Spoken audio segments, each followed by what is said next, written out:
Good afternoon.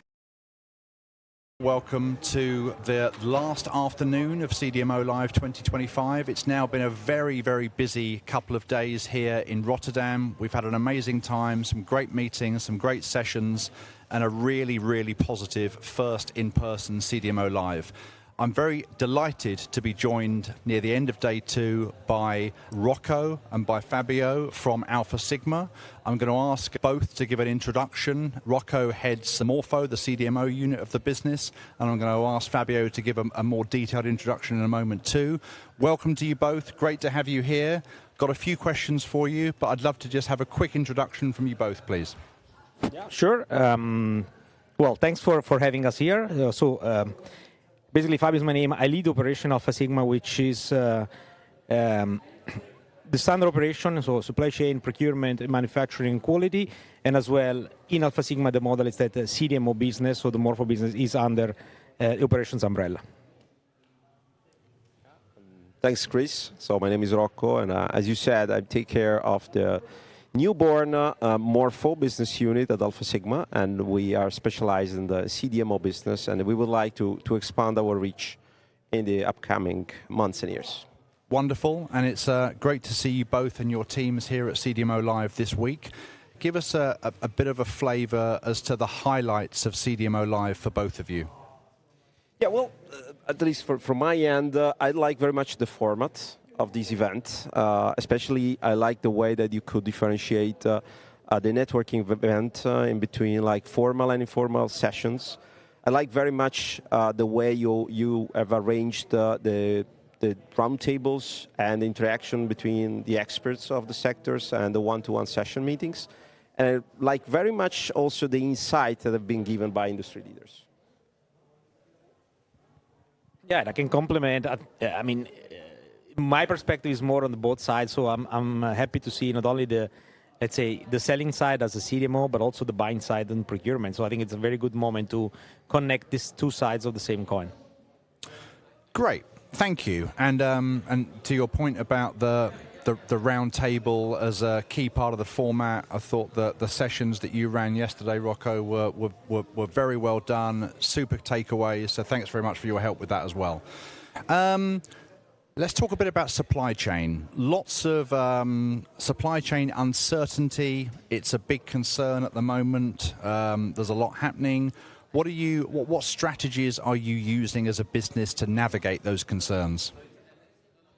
Yeah, maybe let me take this. I think clearly the uncertainty that we see is becoming more and more complex depending how big is your reach in terms of how much you are dependent on let's say, offshoring. I think one of the elements that we started already a while back was to concentrate on kind of nearshoring, on onshoring. So we are trying to get as less as possible exposed to business in countries where there might be, let's say, hectic situation, at least as much as we can. I think there are things that, on the uncertainty itself, things that we can control. We are trying to control in terms of risk mitigation, which are basically the way we are trying to protect our business. Yeah? So, but all in all, I think the way of trying to reduce or increase, the nearshoring is one of the biggest levers that we are trying to explore and to implement, even though this could come at cost of pricing and cost of let's say, the efficiency, the cost efficiency on the product. Thank you. Next question is really around partnerships, and I'm very interested to hear both of your perspectives on this in terms of, particularly from your respective roles within Alfasigma and Morpho. Partnerships, strong partnerships between a sponsor and a CDMO is clearly such an important topic. It underpins the relationship, etc. From both perspectives, what tips can you share on how to work together most effectively? Yeah, that's been extremely interesting yesterday to talk openly with this diverse plethora of people attending this roundtable, and we came up with few interesting and non-obvious insights. The first one I would say is that normally we tend to think that the relationship is two ways. There are two two individuals or two entities involved into a relationship. Yesterday we talked about that it's more and more frequent that the relationship is actually just more than two. So it doesn't necessarily take two to tango, but maybe a three or four, right? So there are relationships including excipient and machine suppliers. So it's not just the pharma and the CDMO. And the second take that was made yesterday was really about how important it is to set expectations right from the beginning, and how important it is to constantly measure and remeasure and adapt and change the relationship according to the changing sort of dynamics around the relationship, depending on the external forces, on the development itself of the relationship, and how important it is also to have objective methodologies to avoid like finger pointing and more about working constructively to come up with improvement in the relationship itself. And the third takeaway, I would say, is more also on the contractual way that the companies are typically using. There are pricing methodologies that have been discussed in those 2 days that we tend to think like set in the stones and forever and ever valid. But things like royalty-bearing relationships are becoming less and less accepted, especially by the pharma companies. So all in all, the relationships are evolving, and it's important we take moments to pause and reflect on how those relationships are actually changing. Maybe a couple of additional notes. I think one is that the relationship or the multi-sites comes with sharing really wealth, right? It's a wealth-sharing type of relationship. I think the other elements, which was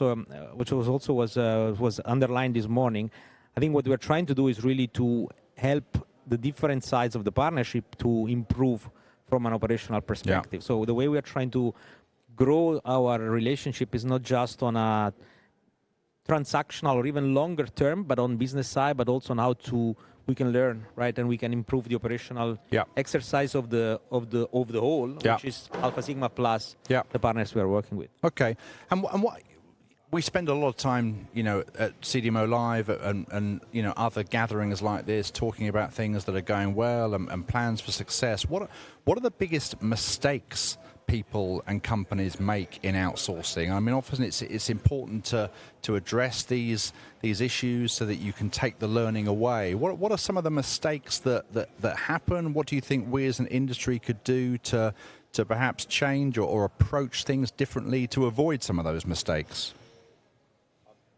From my perspective, mistakes are made when typically there's no good alignment from day one, from the beginning. So if there are so many things or too many things just given for granted from both ends, on a buyer's and on a seller's side, and that is then not necessarily visible from the beginning, but when the relationship already take off.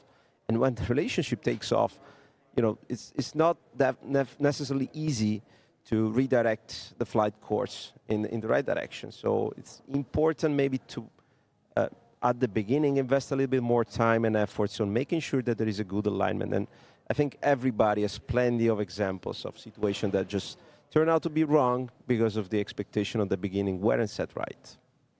I mean, on the let's say on the procurement side, if I might say, I think there are two that really are visible. I mean, one is really going for the short-term game, right, which is typically is cost, which is typical.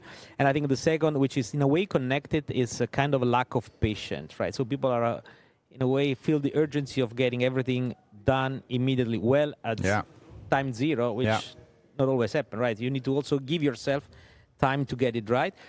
And I think you should be also good in sharing or passing this message within the organization.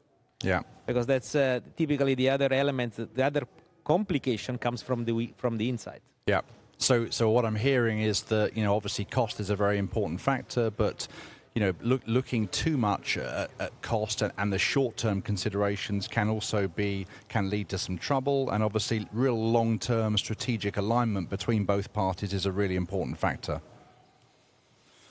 So, final question then, guys. So, we're seeing. I guess it's becoming increasingly common for innovators to also become involved as CDMOs, etc. from an Alfasigma, from a Morpho perspective, what model do you see working best? What are your thoughts in this area?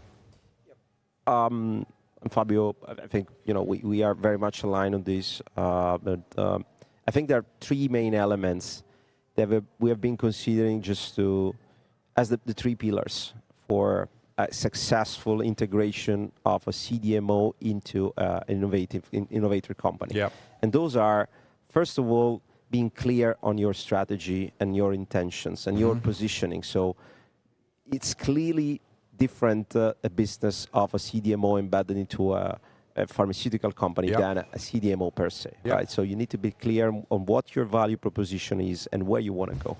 Number two, it is important to have a proper set of rules, SNOPs, and operandum and way of working that it distinguish the manufacturing side and the operation side of a pharmaceutical company operating per se as a captive production versus what it is an externally oriented organization. So we have decided to set a number of SOPs and procedures that will help us, changing hats. Yeah. And sometimes you don't necessarily need to change hats. It's one can drive improvement on the other, right? Yeah. So it's a mutual interest. And the third pillar, it's definitely necessary, in my opinion, is the necessity of setting Chinese wall or firewalls that clearly protect the interest of the pharmaceutical companies, the customers, and to the interest and the IP of the mother company itself. Yeah. So you always have to keep those